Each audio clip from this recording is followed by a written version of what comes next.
Ever since ancient times, human beings have looked to philosophy for the secret of happiness. But few philosophers have come up with more suggestive or more relevant answers than one born on the Greek island of Samos, off the coast of modern Turkey, 341 years before the birth of Christ. His name was Epicurus. Very little about him has survived.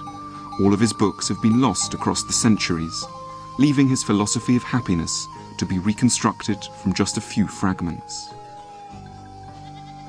Epicurus believed that we could all find a way to be happy. The problem was, quite simply, that we were looking in the wrong place.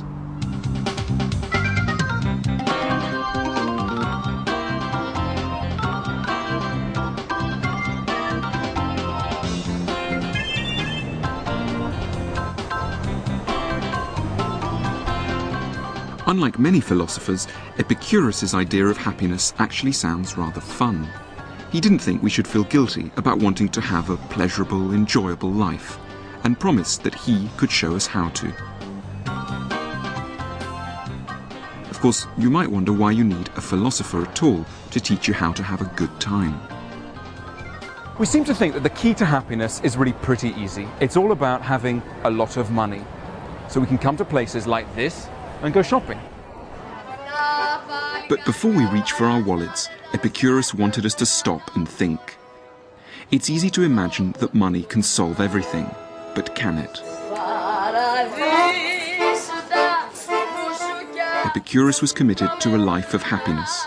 He liked sex, laughter, and beauty, but crucially spent his time pointing out that happiness is in fact rather a tricky issue.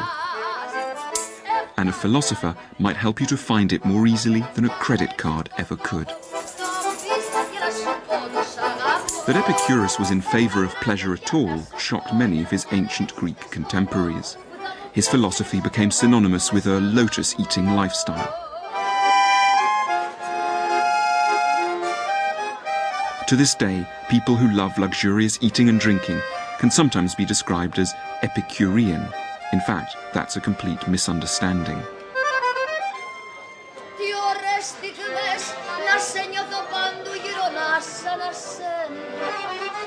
Epicurus said that pleasure was the most important thing in life, and yet if we actually look at the way that he lived, it seemed he led far from a luxurious life. His house was very simple, his clothes were extremely basic, he always drank water rather than wine, he found fish much too expensive, and he was happy just eating meals with bread, vegetables and a few olives. He once asked a friend, "Send me a pot of cheese so that I can have a feast whenever I like." These were the kinds of tastes of a man who described pleasure as the end of life.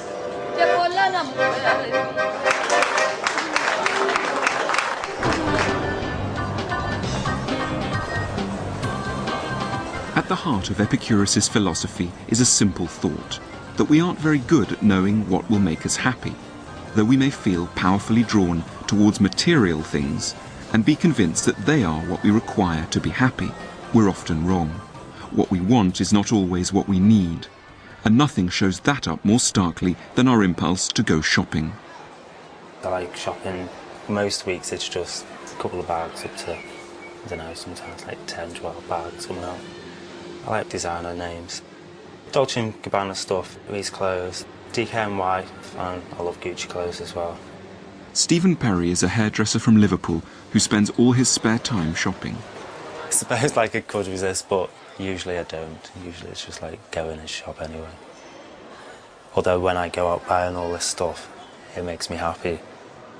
At the end of the month when the credit card and the store card bills and the loan repayments come out and stuff like that, then that doesn't make me happy because I see how much is going out every month on debt. Nothing too dressy. Sports watch do, tag out. Yeah, the one with the square face behind. How many watches have you got? This one? Not really that many, it's probably about 10, something like that. You've only got 10 watches? Only 10. I've only got one. What's the one you're wearing now? Wearing a spoon watch at the minute. Because I like this just for That's nice. general everyday. Yeah. Because it's only like £99, so it's... That's nice. Stephen often gets into debt, and I couldn't help wondering if his desire to go shopping might be a bit out of control. Everyday watch. What's the fancy watch? the £1,000 tag watch. Oh my God, that's amazing. So what's the craziest thing you've bought in terms of like bad impulse buying? Pair of shorts. From where? From a shopping mall in Liverpool. These are them actually. They didn't have my size, so I thought, right, these will fit me. But you put them on and they just tend to look like truly horrendous. Like cycling shorts sort of thing. How much did they cost? God, I think they were about £50, Right. 50, 60 quid, something like that. They were never taken back. The same as these jeans. I mean, these have still got the labels on because I just got these home and they were like, they were miles too long, miles too big. I did mean to take them back, but I don't like taking things back. Alright, sir. Yeah, fine, thanks. Would you ever get home and you think you're surrounded by shopping bags and you're thinking, God, it's all a bit, what am I going to do with all this? Yeah, I mean, especially like you come home and you've just got bags everywhere and you just, why have I spent all that? And then the credit card bill comes in at the end of the month and you think, oh, why did I spend all that sort of thing? In a way, we're all a bit like Stephen, people who shop too much. Epicurus thought he knew why. We don't understand what we really need, and so fall prey to manic substitute desires for huge numbers of ill-fitting trousers or countless pairs of shoes. But Epicurus declared that he had actually discovered what we did need, and luckily for anyone without much money, the ingredients of happiness come pretty cheap. And the first ingredient we need is friends. Epicurus took the idea of friendship very seriously, so seriously that he made an extremely radical innovation. When he came to Athens at 306 BC, at the age of 35, he bought a large house just outside the city of Athens, in this place here, which we called the Garden.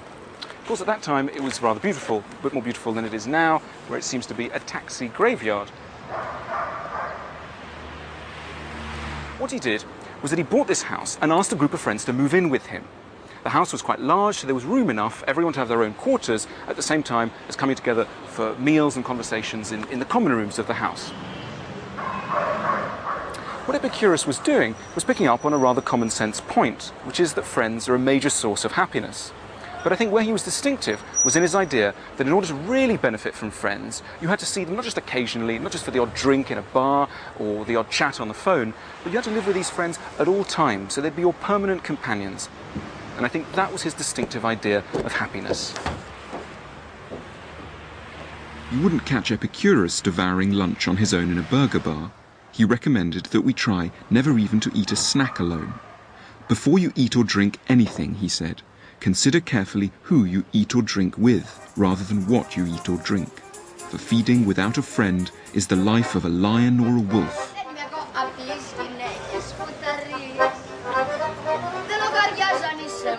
The second thing Epicurus thought we needed to be happy was freedom. And in order to achieve it, he and his friends decided to leave Athens altogether.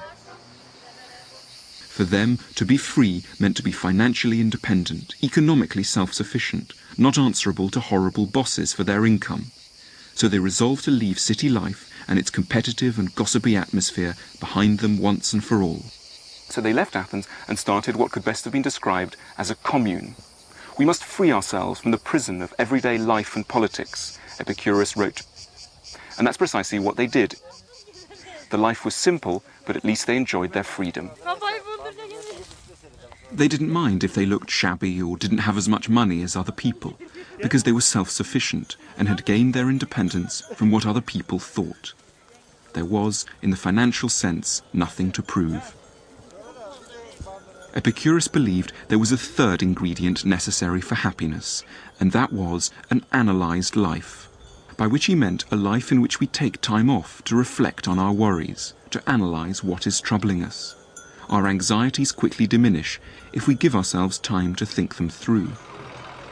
And to do that, we need to take a step back from the noisy distractions of the commercial world and to find time and space for quiet thinking about our lives. Of course, having loads of money has never made anyone unhappy, but I think the lovely idea in Epicurus is that if you're denied money for whatever reason, and yet you have his three goods, that is, you've got friends, you've got an analysed life, and you're self-sufficient, then you'll never be denied happiness. And conversely, if you've got loads of money, but you're lacking friends, you haven't got a self-sufficient life, you're not doing a lot of analysing, then you'll never be happy, according to Epicurus. So if we try and draw this relationship between happiness and money on a graph, imagine that on this side of the graph, you've got levels of happiness, happy you are, and then on this side, you've got levels of income. Now for Epicurus, so long as you've got enough money to provide you with the essentials of life, you can start to be happy fairly early on if you have his three goods. And you won't get any happier the more money you accumulate. Level of happiness stays pretty steady. However, if you've got loads of money and yet you haven't got any friends, you're not self-sufficient, you've got loads of anxieties, then your level of happiness is going to stay very flat. And I think that's a lovely and consoling idea for anyone who's either worried about the fact they may lose their money or is denied the chance to make any. But if the ingredients of happiness are so simple, why aren't more of us actually happy? Epicurus blamed advertising. As we've just seen, advertising can be enormously seductive. It tends to make us feel that there are all sorts of things missing from our lives. But Epicurus insisted that we only need three things to be happy: friends, freedom, and an analysed life. If he's right, why then do we want to shop so much? Epicurus's answer would be that the commercial world slyly associates the things it wants to sell us with the things it knows that we need. So for example, this might persuade us to buy Bacardi, but only by blurring the fact that it's really the friends we're looking for. This one tries to sell us perfume by naming it after the thing we're all really after: freedom. And this one flogs us whiskey by promising the calm resolution of our problems that only an analysed life could bring us. And it's this blurring of our desires that makes us so confused about what it is we want. What are the most important things that make you happy? The people around me. If they're happy, then I'm happy. And like if work's going good, then that makes me happy as well. But do you ever think, what if I threw all this away, threw all that away, all these jumpers, and just concentrated on getting the work right, getting the family and friends right, I would never have to go to the Trafford Centre again? Yeah, because if I shop to cheer myself up, Yeah. if I'm already happy, then I don't need to cheer myself up to Right. myself. At the minute, I'm fairly happy, so admittedly I'm not shopping quite as much as what I used to, but who's to say that next week something might happen and then I'll just have to go and shop.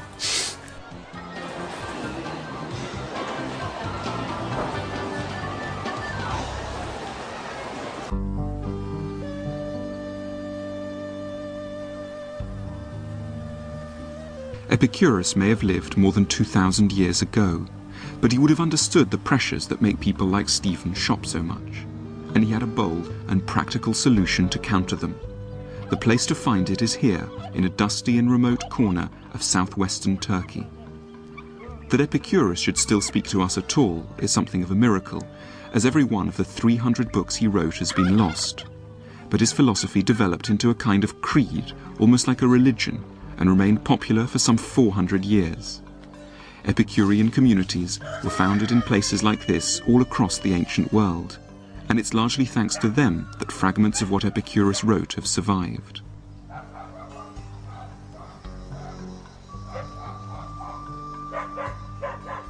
I've come with local archaeologist Mustafa Adak to see the ruins of the ancient town of Oynoanda. Oynoanda was once home to 25,000 people, a place with a lavish theatre, a busy marketplace or agora, and a huge aqueduct. It was also home to a follower of Epicurus's philosophy, one of the wealthiest citizens of the town, a man called Diogenes of Oynoanda. Around the AD 120s, this Diogenes took a highly unusual decision. He paid for an enormous wall to be put up, as part of a giant structure known as a stoa, on which he had inscribed Epicurus's entire philosophy of happiness, so that all the citizens of his town could learn and be inspired by it. So where are we walking now? We're walking now in the old agora of Oinander, where Diogenes had his stoa.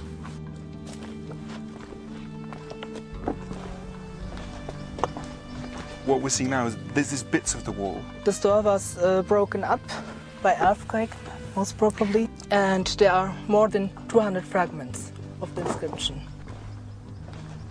This is one of the fragments. This is the beginning of the inscription. And this is where Diogenes tries to explain why he put up the wall in the first place. Yes, he's saying that if there were one or two persons who are lost, he could educate them personally. But Right. there are many people, so he decided to put up the stone. Right. So if there were just one or two people who didn't know how to be happy, he'd go and talk to them. But because there are so many, the best way to help them is to actually put up a wall in the middle of the town. That's right. Right. That's the explanation he gives here in this fragment. What a lovely thing to do. So Diogenes was acting on a crucial idea in Epicurus, that in order to live wisely, it isn't enough just to read a philosophical argument once or twice. We need constant reminders of it, or we'll forget. When we're encouraged to go shopping by bright lights and inviting displays, we're quickly liable to lose sight of our true desires. Only agriculture. So we have to counteract the influence of advertising by creating advertisements which say what we really do need. And that's why Diogenes put up his wall. Inscriptions, and I think they collapsed. The stoa collapsed then. What is this here? This is another very fascinating fragment. The massive limestone wall originally stood right next to the marketplace of the town. Inhabitants shopping in the boutiques of Oinander were warned to expect little happiness from the activity. Hedone, happiness. Luxurious food and drinks, says one fragment, in no way protect you from harm. 200 stones. They are spread around. Wealth beyond what is natural is no more use than an overflowing container. Most of the inscriptions. Real value is generated not by theatres and baths and perfumes and ointments, but by philosophy. The doctrines of Epicurus. The wall may have crumbled into ruin, but movingly, the ideas inscribed on it retain their life and their relevance. And it strikes me as a real paradox, really, that you would have had where people are going shopping, they're sort of carrying their shopping, and then on the wall you've got these reminders that shopping is not necessarily going to make you happy. Yes, the letters of the inscription were red, so everyone could see them. Oh, right, so it was all written in red? In red, yes. So in you red really font. could have seen it. I mean, you could have been at the other side of the marketplace. Of course. And you would have seen that there was this basically kind of advertisement almost for Epicureanism on the wall. It must have been a beautiful spot. I mean, to have not only philosophy enlightening you, but also a fantastic view onto the surrounding countryside. Yes. I can imagine it would have been easy to be wise. Not easy, but easier to be wise here. I would have done less shopping if I had this wall and this surrounding. It's a pity they didn't do it more, and that they don't do it today. I think it's a lovely idea. Yes. Wall philosophy. Steve, who's creative, is going to take you. If Epicurus and his followers had been alive today, they wouldn't have been sniffy about advertising. They would have enlisted it for their own ends, and for the same reason that Diogenes built his wall, to counter the constant inducements to go shopping, with some equally visible inducements to live philosophically. The first ideas were basically just kind of dry and ironic kind of statements like, shop your blues away. Right. I've come to the kind of place where Epicureans might have turned, the offices of the advertising agency St. Luke's, to get ideas for creating some modern public reminders of how to live wisely. The first idea their creative team came up with was a sarcastic campaign satirising the materialistic messages of most ads. Yeah. It is really powerful, and certainly in production terms it takes a number of difficult... It's very, very cheap. And then even a bit more challenging, be happy with shopping, TV and a yearly holiday. Right, I love that. That really does sum it all up, doesn't it? Yeah. And then finally it just culminated, I think, in this thought, which I thought was the strongest, which was fill that void in your life with a product. Yeah, and you'd have sort of shops advertising, shops selling these kind of products, and then this kind of stark reminder that perhaps it's not really going to fill any void. That's brilliant. What else did you find? Probably the most obvious idea was to just take kind of luxury items and goods, and just somehow kind of undermine them or show them for being kind of, you know, a bit shallow or a bit kind of, you know, empty inside. Kind of the best example of that, I thought, was something like this, just taking, you know, a lovely image of a beautiful house, and kind of just using the language of kind of advertising, the caveats, kind of batteries not included, and just changing it to happiness not included. Right, no, I really like that. I mean, in a way that says it all, doesn't it? It says, because it keeps that subtlety of Epicureanism, which is, you could be happy in a house like that, but it's not included. Yeah. And I think that's the subtlety. It's not saying you won't be happy in that, which would be sort of Marxism. Yeah. It's just saying it's not included, so you better watch out before you spend all your energies trying to get this house.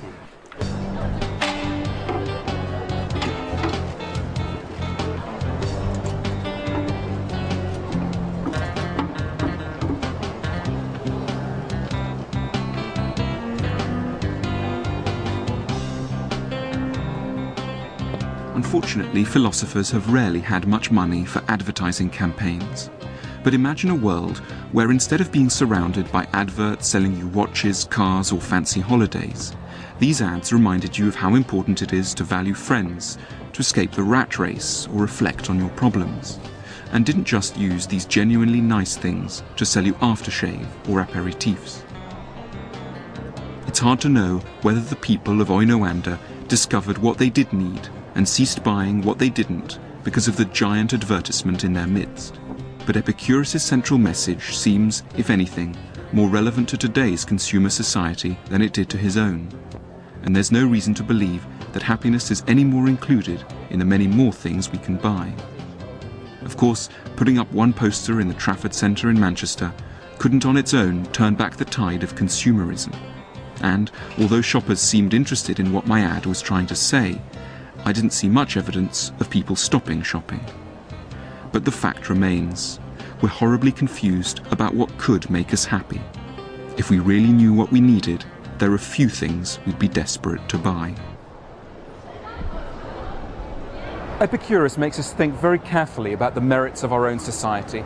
Of course, these societies are enormously wealthy. We can buy almost anything we want in a place like this, full of colourful shops selling wonderfully well-produced goods.